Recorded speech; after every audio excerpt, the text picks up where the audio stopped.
Olá, pessoal. Hoje a gente vai falar de um assunto que não é tão divertido, mas é importante aí para quem está estudando, que é o modernismo português. E por que a gente estuda o modernismo de Portugal? Bom, a gente é falante de língua portuguesa, então nossas maiores influências na escrita vêm de lá. É bem simples, tá? Só tem algumas coisas para decorar, mas é bem tranquilão.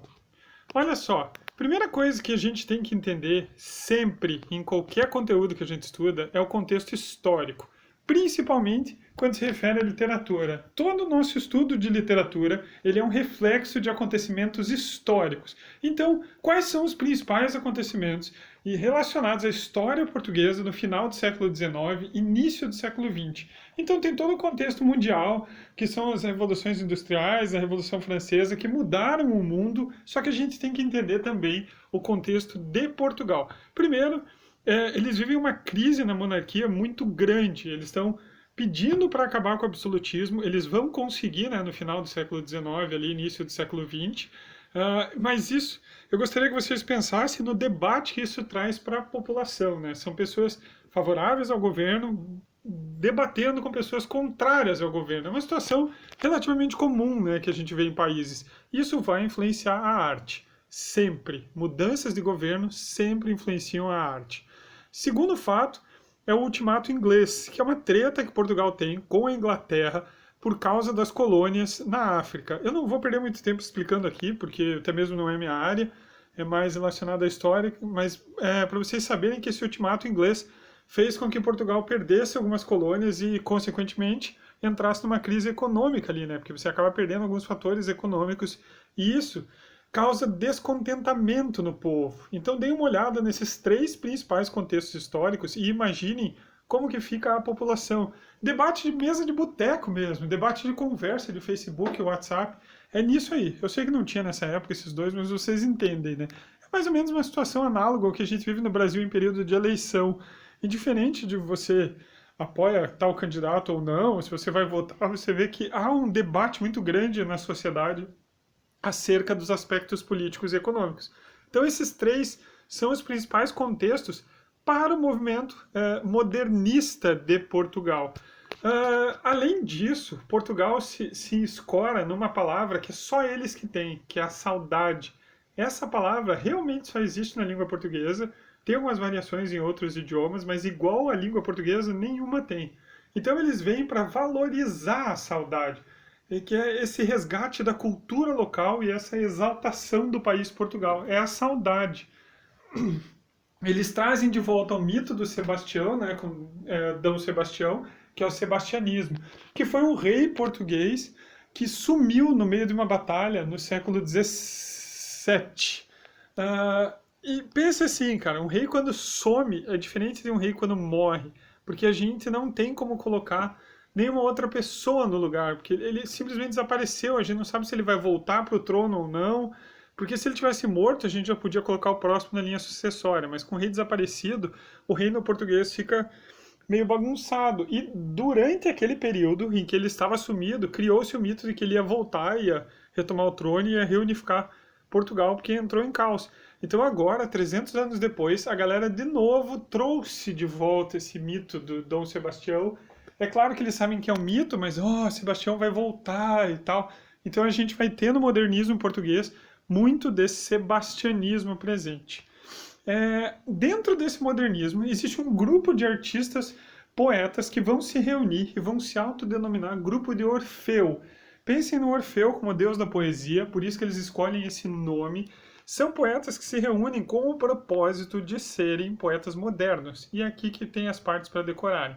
Eles são influenciados pelo saudosismo, mas cuidado para não cair em pegadinha. É o saudosismo das glórias passadas e não o saudosismo da infância, de tempos. Não, é um saudosismo de um Portugal melhor. Eles vêm com o objetivo de implementar uma mudança radical na forma de produção de arte, então eles querem mudar a arte como um todo, produzir textos mais modernos mesmo. Eles vêm com essa ideia de liberação formal, então poesia pode ter a forma que eu quiser, poesia é o que eu chamar de poesia, ela não tem que ter um padrão, e eles têm muitos temas angustiantes, porque eles são pós-Primeira Guerra Mundial, ali, 1919, então são textos muito pesados, textos que trabalham com essa questão do sentimento. O primeiro poeta que a gente tem dessa geração de Orfeu é o Mário de Sá Carneiro. Vocês podem ver, ele viveu apenas 26 anos. Ele é importante porque ele sintetizou o modernismo europeu. Como Portugal chegou atrasado no modernismo, como Portugal não teve as expressões de vanguardas igual os outros países, lá, o futurismo, o cubismo, o dadaísmo, por causa de questões políticas, mudança de governo, Mário de Sá foi o autor que reuniu tudo, então ele começou a trabalhar com todos. Sobre o que ele escrevia? Eram sempre dramas pessoais, sensações depressivas, derrotismo, pessimismo, solidão insuperável. Então é assim, Mário de Sá, vocês vão na questão da tristeza, é o cara que se suicida com 26 anos, então seus textos são sempre depressivos. Rejeita completamente a gramática tradicional e reage totalmente com o passado estético. Se você trouxer um texto para ele que parece que foi escrito 10 anos atrás, ele vai meter um voador em você. O negócio dele é uma modernidade. O segundo é Fernando Pessoa. Não tenho que falar desse cara. É simplesmente o melhor poeta português, fodástico, The Lord of Pica da Galáxias, o homem, o mito, a lenda. Fernando Pessoa. Depois eu faço uma aula só sobre ele, mas eu vou falar rapidinho sobre ele no grupo de Orfeu. Ele é lembrado por duas grandes características. Primeiro, seus heterônimos. Ele possuía personagens que escreviam por ele. Então existem textos que foram escritos por Alberto Caeiro, que é um personagem dele. Tem outros que são de Álvaro de Campos, que é um personagem dele. Esses são os heterônimos. É como se fosse uma personalidade múltipla dele. Além disso, ele é conhecido no grupo de Orfeu por duas fases, uma fase lírica e uma fase saudosista. Dentro da fase lírica, ele resgata os temas e tradições populares de Portugal. Então são poemas muito musicais, são poemas com bastante ritmo, bastante rima, lembrando a tradição portuguesa. E ele utiliza muita metalinguagem, ou seja, ele fala da arte de fazer poesia, ele fala de como é ser poeta, né? Tem um poeta muito famoso, tem um poema muito famoso dele, né? O poeta é um fingidor, finge tão completamente que é dor, a dor que deveras sente. Então, a gente tem essa fase toda lírica dele. E a fase saudosista, que daí é bem mais voltada para aquele passado glorioso de Portugal, que é extremamente subjetivo e muito intertextual, ou seja, citando outros textos de Portugal. Mapas, tem um que ele descreve um mapa, né, que é um poema. Então ele vai muito trabalhando com outras questões de Portugal. E o último poeta da geração de Orfeu é o Almada Negreiros. Por que ele é importante para a gente? Porque ele lutou contra a academia. O que significa isso? Significa que ele meteu porrada em marombeiro? Não, não foi isso que aconteceu. Significa que ele foi contra os ensinamentos da academia de arte, as faculdades de arte, o que elas consideravam arte, ele criticava. É isso que significa lutar contra a academia. Ele era o cara na contramão, era o cara que queria produzir arte de um jeito que não era ensinado na academia. A maioria dos poetas modernos fazia isso. A diferença é que ele era o chato, ele ia lá encher o saco. E ele trouxe outras vanguardas para a gente. Para finalizar, a gente tem a Florbela Espanca, que não fez parte do grupo de Orfeu, porque era uma mulher, né? Óbvio, estamos em 1890, 1910, mulher não tem moral.